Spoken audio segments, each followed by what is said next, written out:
Hello there, welcome to kind of a brief update on this. You can see we have a red X, so a storm with higher than a 70% chance development within the next 48 hours in the main development region of the Atlantic.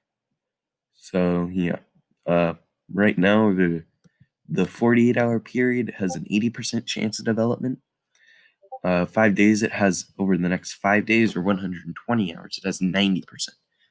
So just looking at the discussion, you can see yeah. So Hurricane Hannah went inland as it rapidly intensified along the coast. So you can see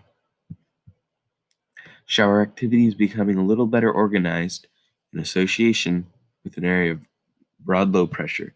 So this system right here is becoming slightly better organized, more tropical in appearance, or just the winds and convection are just becoming a little more conducive, or just looking a little better than they did, a little more tropical depression-like than they did before, in association with a broad area of low pressure located in the central Atlantic, about midway between the coast of Africa and the Lesser Antilles.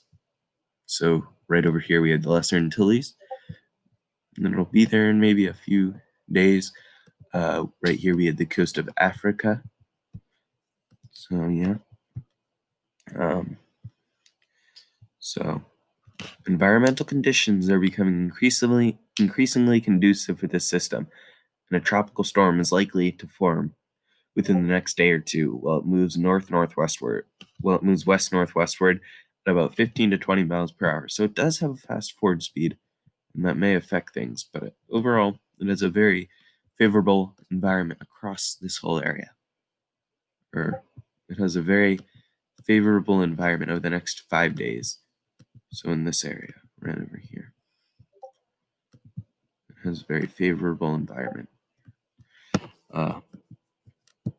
Sorry about that. This system is expected to begin impacting or affecting portions of the Lesser Antilles on Wednesday night. So yeah. So by about Wednesday, so 3 or 4 days from now, it's going to start to impact the Lesser Antilles. The system, again, interests there should pay attention to it. So interests along these islands should probably be paying attention to the system, but mostly in the northern part, so mostly north of Barbados or Barbuda or whatever, mostly north of that island, should be paying attention to how this system progresses. Okay, so yeah. So let's move on to what some of the models are showing at this point. You can see the H-wharf has a little tiny low right here, which it's kind of accurate. The system is very broad at the moment. I think it's very broad. It's a couple hundred miles wide, probably. So yeah, the H-wharf probably is going to have a better handle on it than it did with Gonzalo. So let's just see. Let's go forward to 24 hours from now. You can see it has a 1 in 7 low, centered in a large area of thunderstorms. And so, yeah, 30 hours from now. Or it's 8 p.m. right now, so, and this was initialized at 2 p.m. So it should be around 24 hours from now. So you can see in about 60 hours, it does have there's a stronger tropical storm headed towards the islands at about 55 west. So this would be about the point where we would get some reconnaissance aircraft. Approaches the islands about 9:76. And it begins to impact the Lesser Antilles. It's about, what's the wind? So yeah, it was about a Category 2 or 3 hurricane. About a Category 1 or 2 hurricane. Eventually it starts to move north of Puerto Rico. Close scrape with Dominica, the Dominican Republic. Or finally begins to move a bit further north, and it kind of peaks 9:59. It moves into the Bahamas and starts to mess around there in the southern part. So yeah, you can see, I'm pretty sure we should have the H4P up by now. So yeah, you can see that like you have it's pretty much boxed in by dry air to the south, the north, and to your east. So again, that's going to be an issue with the system. I'll get to that part later, because you can see it starts to wrap in on the Caribbean. The HWRF is not the best with dry air, in my experience, especially with smaller systems. This system is not very small, though. Looking at some of the ensembles, I mean, really, you should not really be looking at it past about here-ish, past Dominica. But you can see a lot of them do bring it up to hurricane strength right in the north of the Caribbean, which is a bit concerning. Definitely worth paying attention to, anyone across here. Beyond that, it's fairly uncertain whether or not it might take a path in like Miami, whether it recurves to the north like most models are showing. If it recurves to the north, we'll go into North Carolina, we'll go near Cape Cod, we'll go into Newfoundland, the Canadian Maritimes, we'll just recurve out to sea. And all of those are still up in the air. That's the UK Met ensemble. This is the GFS ensemble, so the GEFS. You can see again, they're generally a bit more westward. And you can see most of them take it to the north of the Dominican Republic and Hispaniola, because most of the time when hurricanes cross over Hispaniola, it disrupts their circulation and they kind of die out a little. For example, David crossed over there and it went from a Category 5 to a Category 2 hurricane. You can see the Euro ensemble takes it a little further south and a lot more into the Dominican Republic. Generally a little weaker.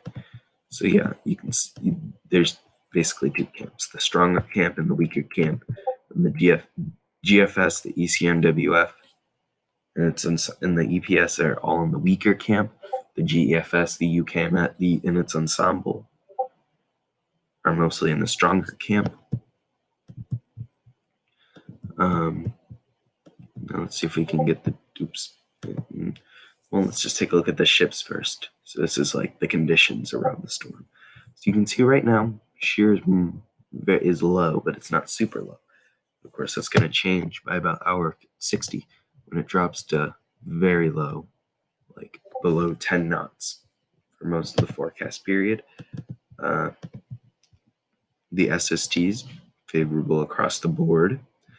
The only real inhibitor, the kind of low relative humidities at the mid levels, 49, 50, those are not very favorable. The heat content, all that's there. You can see the RI probabilities are kind of low, meaning it doesn't have an extremely favorable environment at the moment, but it will improve in favorability. So let's just take a look at what our friend the GFS shows. You can see it slowly consolidates it over the next few hours. So at hour 60, you can see it as a 104 millibar tropical storm headed for the islands. Right as it passes to the north of the islands, it's 1,000 millibars. Again, it continues over the Bahamas, where it kind of weakens to a remnant low and is then absorbed by a trough. But why does it weaken? Well, so what happens here is you can see it's relatively weak. I don't think it has enough time to form an upper-level anticyclone, which can help protect it from strong shears. And also, because a very fast forward speed pushes it into the dry air ahead of it, and it sucks a lot of that up, and basically that weakens it. And the upper-level anticyclone is no longer there to protect it from shear, so it's kind of a double whammy that takes out the storm. You can see very strong wind shear on the right side. And it just gets picked up and carried out.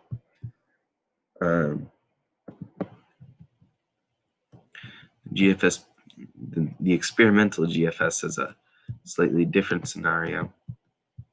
See, it has a very scary scenario, but I think that's kind of unlikely at this point. We should wait and see what happens.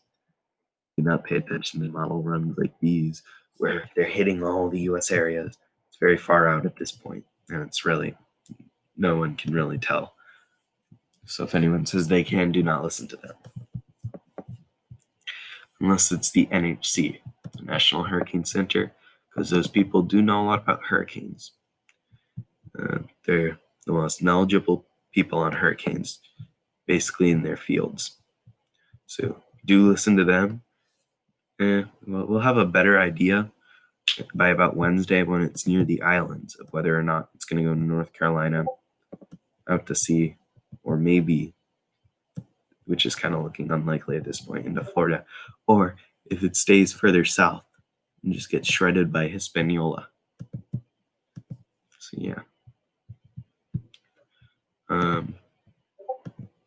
Just Douglas, just a quick thing on Douglas. Hurricane impacting Hawaii. It's passing to the north at the moment, 85-mile-per-hour winds. Some recon went in earlier and they found SFMRs around 80 knots, which is kind of higher than what the NHC is saying, but it has weakened since. So yeah, just a little quick thing on Douglas. Right now, the satellite imagery is down. So yeah, so we don't get the latest satellite, but this is when it shut off at about 4 p.m. So thank you for watching. Like and subscribe for more informative tropical weather videos. Bye.